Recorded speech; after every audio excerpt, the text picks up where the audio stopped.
for just a couple of yards, second down. So that run play nullified by the holding call on the tight end. Yeah, I just think he needs to get off the ball a lot quicker and get into the block a little bit more effectively. Then he doesn't have to reach and grab and try and hold on. And they're just going to run it here up the middle. And he'll just push his way forward for a few as the clock will run. It's a gain of 2, and it will be the final act of this first half of play. So 2 quarters down, 2 remain. Charles and I return after the break.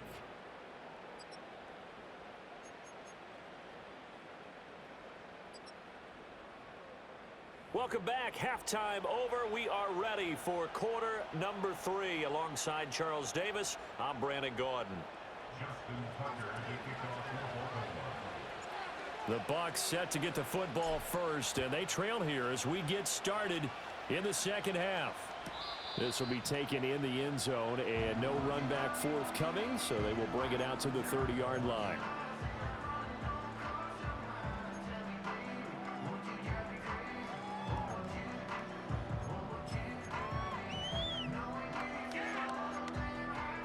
The Bengals drive about to get going.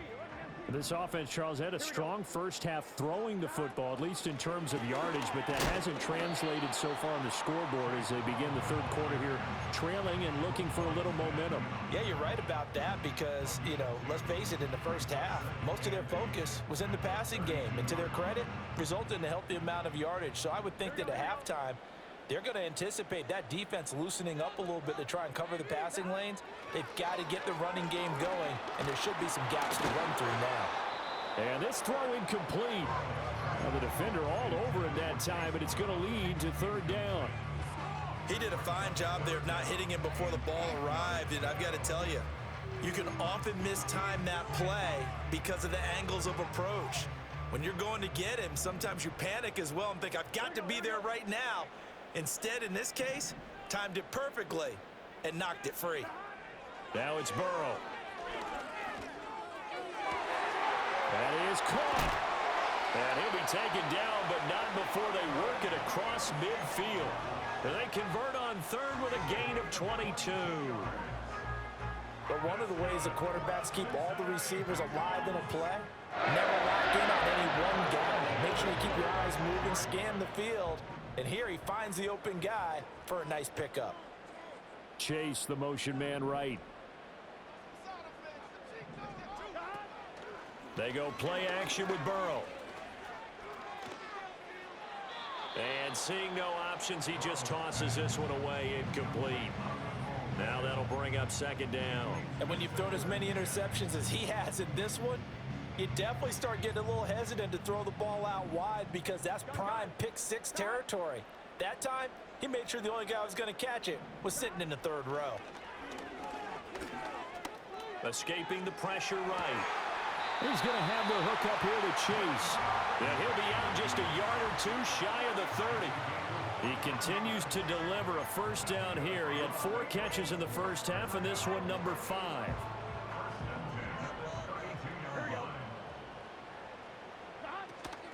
They will toss to Brown. And he's going to take this one down to the 25.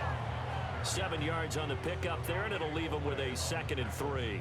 I know the toss play begins with the guy taking the snap and turning around and tossing it to the runner. But where the real intrigue is, can they seal the edge, whether it's an offensive tackle or a tight end, in the direction they want to run the football? If they do that, that's the result that you get, that type of a gain. If they don't, oftentimes it's not a very successful play. It's interesting going into this game, there was so much talk from both sides about who would control the line of scrimmage. I think we've seen who has it in this one so far. Well, they bottled him up. He's barely averaging over 3 yards a carry right now.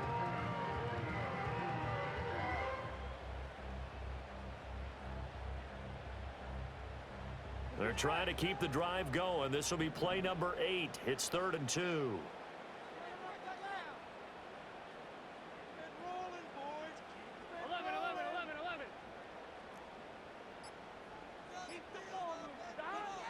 Now they'll throw here out of the gun. Able to find the open man. That's complete. And he'll be taken down, but he does have first down yardage. Give him 3 yards and a fresh set of downs. got to say, I was a little surprised to see him, Charles, come out in the shotgun on third and less than a yard. Yeah, but the way the NFL is nowadays, we hardly ever see anyone really run for it on short yardage. So they're going to throw the football more times than not. That was a nice, easy rhythm throw right there, and they pick up the first down. 2 yards on the pickup there, and that will bring up second down. Well, offensively, that's the mismatch that you want. You want to force a linebacker to try and cover your back out of the backfield, out in some open space. But linebackers nowadays, they run like backs, and they take a lot of pride in covering. What a nice play he made there in the open field. Give him a gain of 5 on the completion, and it's 3rd and 4 now. A few moving pieces on that play because that was an RPO, was it not? It was, but one important piece that didn't move incorrectly, the offensive line. Because when you're running this play, as he continued down the line of scrimmage, sometimes the lineman can wander downfield, and if you're more than a yard downfield, it's illegal to throw the football at that point. But they held their ground, held their spot, and turned it into a nice gain. A loss of a yard, and it brings up 4th. I think this running game, or should I say lack of one, is making this defense look better than what they really are. McPherson's kick is good, and that gets him back within 10. So they were facing the deficit coming out of the locker room at intermission, and at least they're able to get the field goal to cut into that deficit. Yeah, now your offense feels pretty good about itself, right? A little bit more up to speed coming out of the break. You turn to your defense now and say, hey, we got 3 there. We're chipping into the lead. Can you help us out? Hold them. Let's get the ball back for us. The Raven offense set at the line for this next drive. And the points, they have come fast and furious in this quarter. You really don't want to be on the defensive side of the ball right now, do you? Because you're either thinking, my replacement may get an opportunity. Your head better be on a swivel. Totally. Or maybe I just need to get out of the game for a while because I just can't slow these guys down.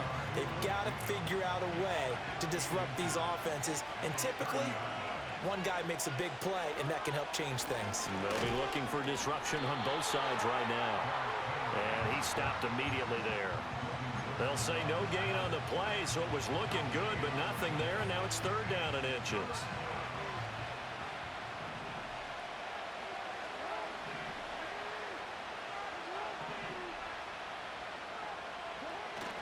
They'll try to run for the first with Henry. And he will have a Ravens first down as he's able to get about 3 that time on 3rd and inches.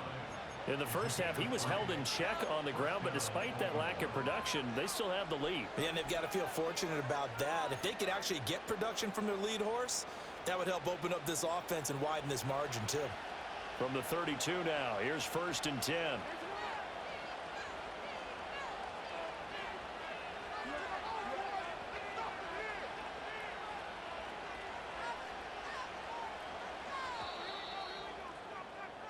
And as they come to the line, they will not be able to get off another play as time has run out on this 3rd quarter.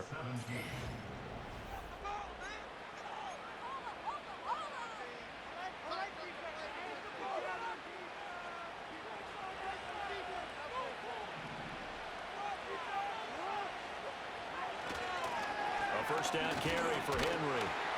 And he'll power ahead, but only for about 3 yards. 2nd down coming up.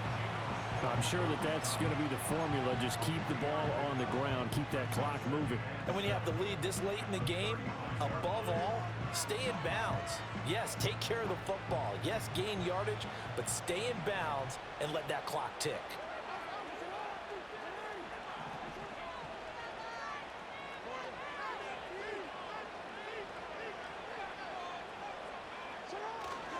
They'll run it again with Henry. And they get him behind the line, so that short gain on 1st down quickly negated. It'll be a loss of a couple on the play, so now 3rd down coming up. Run blitz there defensively, something we might see more of here in the 4th quarter. I think we'll see a lot of it, and the difference between that and a pass blitz, you're just trying to get to the quarterback. You're trying to scheme someone open who will get to the QB and make sure he gets on the ground. In a run blitz, you're actually trying to cover up gaps, trying to cover up holes so they can't run the football. He had a man open, but he missed him, and it's incomplete.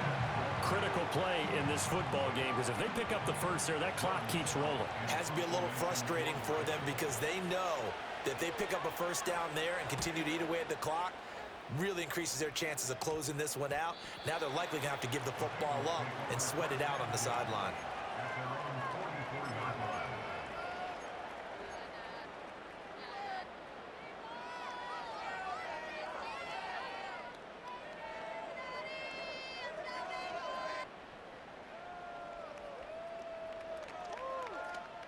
The Cincy offense about ready to go here on their next drive. Their defense was able to force the punt. That's the good news. But this is still a two-score game, and they need points on this drive and in a relatively quick manner. Justin Madubuike able to record his 5th sack of the season. At the 35-yard line.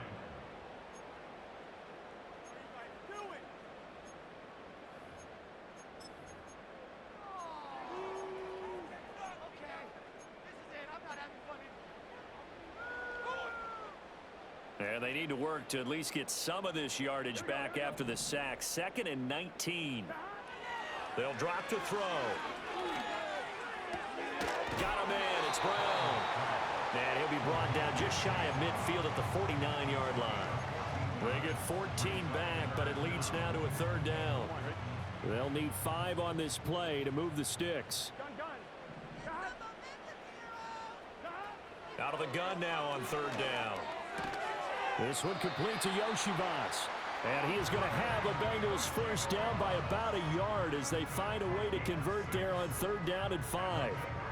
But correct me if I'm wrong, you're down 2 scores. I don't think you need to rush just yet, but you can't take your time either. Yeah, even if you don't want to commit to full 2-minute offense, you have to up the tempo, up the urgency. Maybe you're starting to call 2 plays in a huddle each time you snap the ball. They're passing here, Joe Burrow. Open man is Yoshivas. And he goes down, but not before getting this inside the 25. Back-to-back receptions for him, and it's another first down. Well, every drive from here out is definitely crucial and critical. They know that they need to get at least 3 here to get it back to a 1-score game. But I can't imagine that in their huddle that they're thinking at all about getting a field goal. They want to get into the end zone and then try and get the ball back again. And he'll be hit as he releases it, and that'll fall incomplete. Tell you what, partner, after he ices down, he's going to need a nice long soak in a hot tub after this one. He's been under duress the entire game. And once again, hit as he throws. Fortunate that one wound up incomplete. So now 2nd and 10 after the incompletion on 1st down. They'll stick with the passing game as he looks to throw. He finds his man complete. That's Brown. 5 yards. Now it's 3rd and 5. And we see another pitch and catch there to the running back. This position just continues to evolve. They become just as critical to the passing attack as a lot of receivers, tight ends, because their ability to make people miss in the open field can really generate big plays for an offense. And that is incomplete. But the pressure there on 3rd down, forcing the errant pass. 4th down coming up. So a pressure spot here for Evan McPherson. McPherson's kick is good. And this is back down to a 7-point game. All right, so they needed 2 scores to get back in the game. The field goal there, maybe not exactly what they wanted, but the necessary first step. There's still time remaining, and there's enough time to get it done. They've got to get it the least a 3-and-out here to get the ball back, preferably a takeaway. And he'll take it up past the 25 to the 26-yard line. At their own 26-yard line.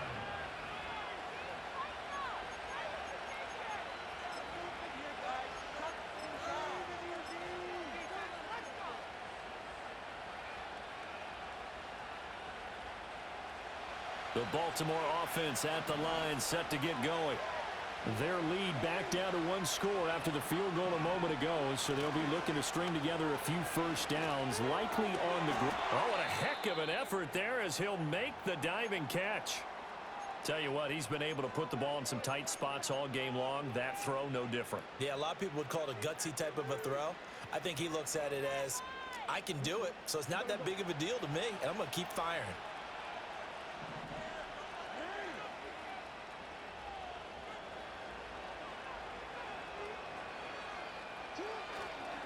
They'll try and choose some clock with Henry. And good job of just fighting through 1 tackle there to pick up about 3. 2nd down coming up. All right, that's a decent game there, but it hasn't been his best game overall. So I wonder what the mindset is of his team. Do they want him to handle the football and try and close this game out? Or are they going to make an alternative plan and maybe go in a different direction? I think they need him, and this is his time to shine.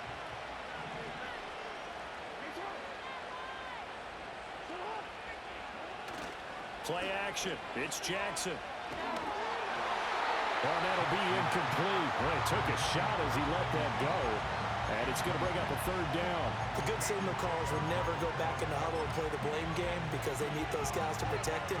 But on that last one, his offensive line, they lost their leverage very quickly, and that's why they were able to get to him and hit him as he tried to throw the football and force an incompletion. One of the bigger plays in the game thus far, and the crowd getting into it as we come up on a big third down.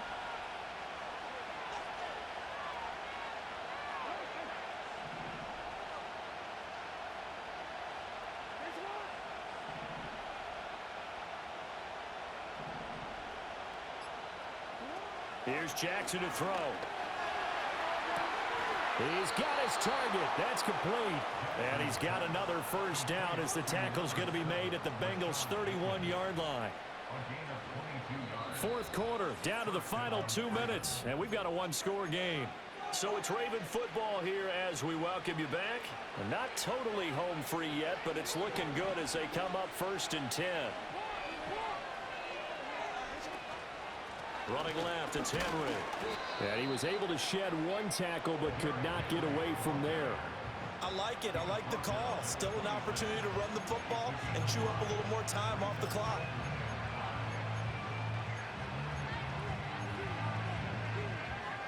Now 2nd and 5.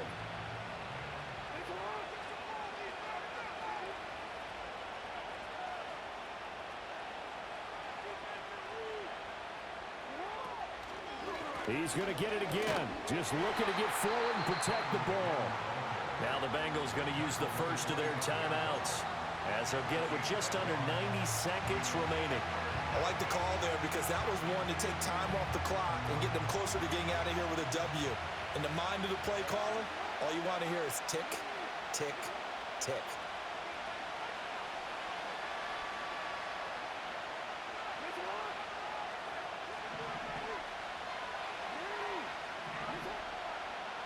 And now whistles here and a flag down.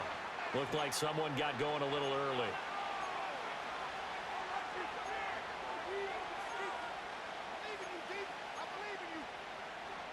After the false start, sets up a 3rd and 9.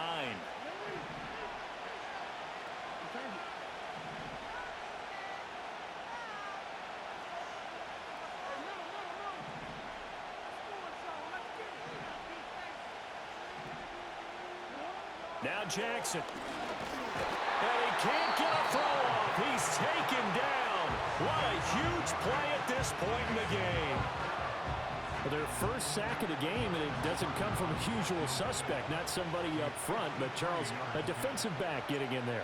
And I can tell you from experience, he's beyond excited to make that play because you're exactly right. It isn't normal to call his number to run at the quarterback like that. Usually you're defending the pass, but he takes full advantage and dumps him to the turf. Tucker now following the made field goal, set to kick it away. And he can't field it cleanly. It's loose. At their own 30-yard line.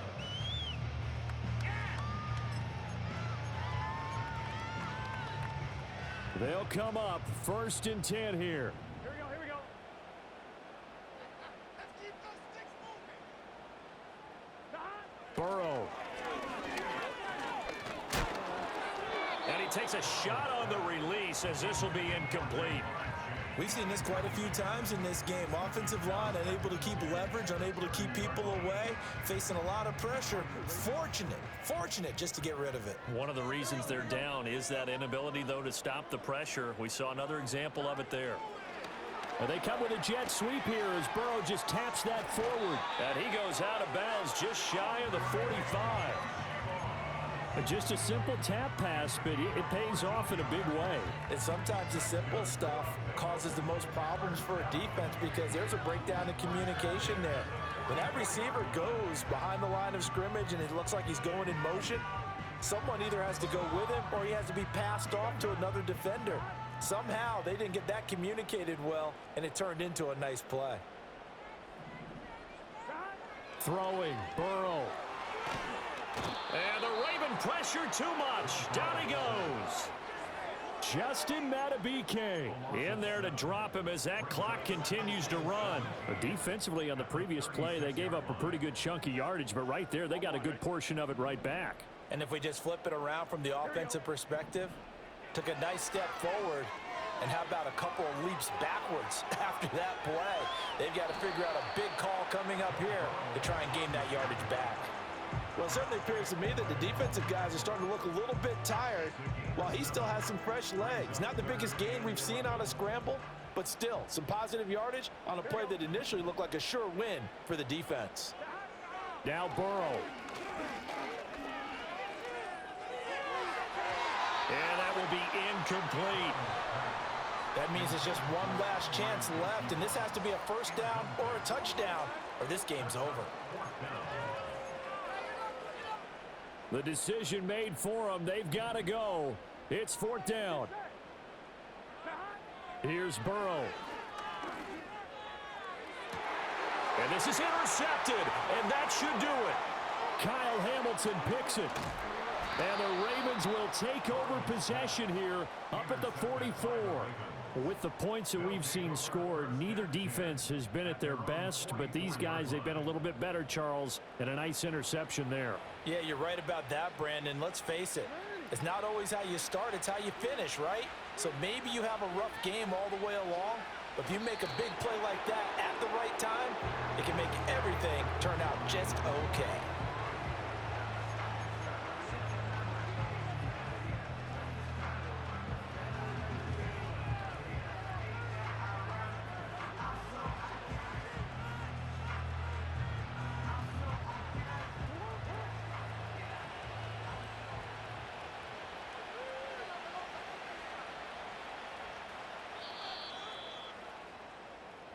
So it's a win here for the Ravens, and it was just too much Lamar Jackson. He really played well. Yeah, the numbers don't jump off the page, but he was a steady influence back there. He had a couple of touchdown passes on the afternoon. His guys rallied around him, and they're going to come away victorious. So for the Ravens, their strong September has carried over to October as they move to 5-0, and they will head back home next week. Meanwhile, for Cincinnati, the loss will move them back to 3-2 on the year. And they'll look to regroup next week as they head to MetLife Stadium to take on the New York Giants.